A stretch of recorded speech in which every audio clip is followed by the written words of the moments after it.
नमस्कार और स्वागत है। कभी सोचा है कि हमारे फोन में जो ऐप्स हैं वो असल में कितने सेफ हो सकते हैं?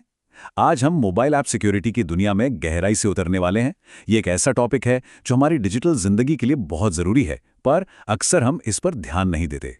चलिए एक सीधे सवाल से ही शुरू करते हैं। हम सब अपने फोन पर कितना कुछ करते हैं ना, बैंकिंग से लेकर दोस्तों से बात करने तक सब कुछ उसी पर है। पर क्या हम कभी रुककर ये सोचते हैं कि इन ऐप्स पर हमारा भरोसा कितना मजबूत होना चाहिए? ये सवाल हम सबके लिए बहुत मायने रखता है। और देखिए, यही आज की हमारी बातचीत का सेंटर पॉइंट है। हर ऐप जिसे हम डाउनलोड करते हैं वो एक तरह से सिक्योरिटी रिस्क के लिए खुला दरवाजा हो सकता है।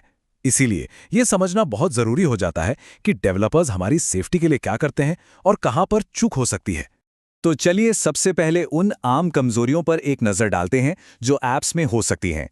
इन छिपे हुए खतरों को समझने से यह साफ हो जाएगा कि हमें एक स्टैंडर्ड गाइड की आखिर जरूरत ही क्यों है। पर अच्छी खबर यह है कि डेवलपर्स को अंधेरे में तीर नहीं चलाना पड़ता। इस प्रॉब्लम का एक सोल्यूशन है, एक एक्सपर्ट फ्रेमवर्क जो खास तौर पर उन्हें सेफ ऐप्स बनाने में मदद करने के लिए ही डिजाइन किया गया है। और ये गाइड आता है OWASP की तरफ से, जिसका मतलब है open web application security project.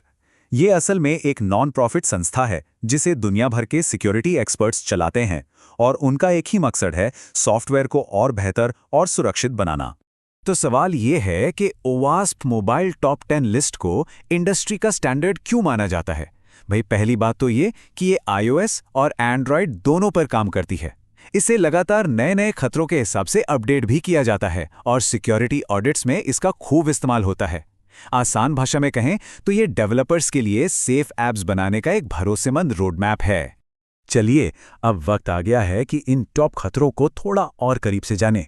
समझने में आसानी हो इसलिए हम इन 10 खतरों को 3 ग्रुप्स में बांट कर देखेंगे। हमारा पहला ग्रुप उन रिस्क्स पर फोकस करेगा जो सीधे सीधे किसी की पर्सनल जानकारी को खतरे में डाल सकते हैं, मतलब उनके कॉन्टैक्ट्स, मैसेजेस या फिर बैंकिंग डिटेल्स जैसी चीजें। इस ग्रुप में 3 बड़े रिस्क हैं। पहला है असुरक्षित डेटा स्टोरेज। सोचिए कोई ऐप आपका पासवर्ड बिना किसी ताले चाबी के यूं ही फोन में सेव कर दे तो उसे कोई भी आसानी से देख सकता है ना?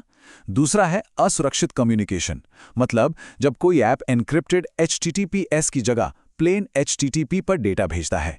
ऐसे में हैकर्स बीच में ही सारी जानकारी पढ़ सकते हैं।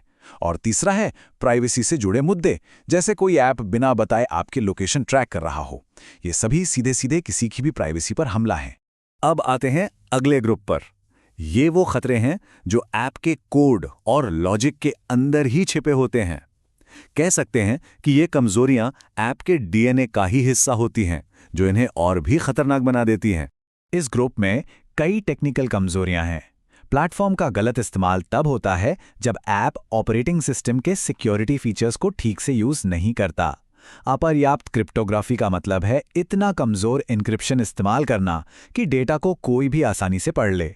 रिवर्स इंजीनियरिंग से हैकर्स ऐप को अंदर से खोलकर उसकी सारी कमजोरियों का पता लगा लेते हैं। और कोड से छेड़छाड़ का मतलब है कि कोई अटैकर ऐप को बदलकर उसके सिक्योरिटी फीचर्स को ही बंद कर सकता है। और अब हमारा आखिरी ग्रुप, ये उन रिस्क्स पर फोकस करता है कि कोई ऐप किसी को लॉगिन कैसे करवाता है और उनके सेशन को कैसे मैनेज करता है। इस ग्रुप में है असुरक्षित ऑथेंटिकेशन, जैसे जब कोई ऐप बहुत कमजोर पासवर्ड रखने देता है। असुरक्षित ऑथराइजेशन एक बहुत बड़ी गड़बड़ है, जहां एक यूजर गलती से किसी दूसरे यूजर का डेटा देख सकता है। और खराब सेशन हैंडलिंग का मतलब है कि लॉग आउट करने के बाद भी आपका अकाउंट एक्टिव रह सकता है, यानी कोई और उसे इस्तेमाल कर सकता है। तो हमने इतने सारे खतरों की बात की जो सुनने में थोड़ा डरावना लग सकता है, पर अब बड़ा सवाल यह है कि इन सारे सिक्योरिटी उपायों को अपनाने का असली फायदा क्या है, मतलब इससे हासिल क्या होता है। ये स्लाइड साफ साफ दिखाती है कि अच्छी सिक्योरिटी क्यों जरूरी है। ये सिर्फ डेटा लीक रोककर और यूजर्स की प्राइवेसी बचाकर उनकी ही मदद नहीं करती, बल्कि डेवलपर्स को भी ऐप स्टोर पर जगह बनाने और एक भरोसेमंद प्रोडक्ट तैयार करने में हेल्प करती है। और ये बात हमें हमारे आखिरी और शायद सबसे जरूरी पॉइंट पर ले आती है। देखिए, असली सिक्योरिटी सिर्फ कुछ नियमों की लिस्ट को फॉलो करना नहीं है, बल्कि ये एक पूरी की पूरी सोच या माइंडसेट अपनाने के बारे में है। यहाँ 2 तरह की सोच में जमीन आसमान का फर्क है। एक है चेकलिस्ट अप्रोच, जहां सिक्योरिटी को आखिर में जोड़ा जाता है। ये कुछ ऐसा है जैसे पूरा घर बनाने के बाद दरवाजे पर एक ताला लगा देना। वहीं दूसरी तरफ है माइंडसेट अप्रोच, जहां सिक्योरिटी पहले दिन से ही नींव का हिस्सा होती है और असली मजबूत सिक्योरिटी हमेशा इसी दूसरे तरीके से आती है। तो सबसे ज़रूरी बात जो हमें याद रखनी है वो ये है कि ओवास्प मोबाइल टॉप 10 सिर्फ एक चेकलिस्ट नहीं है, ये एक माइंडसेट है। सेफ और मजबूत मोबाइल ऐप्स बनाने का एक नज़रिया है, और ये एक ऐसी सोच है जिसे हम सभी को, चाहे हम डेवलपर हों या यूज़र, अपनाना चाहिए, क्योंकि आखिरकार हमारी डिजिटल सुरक्षा इसी पर टिकी है।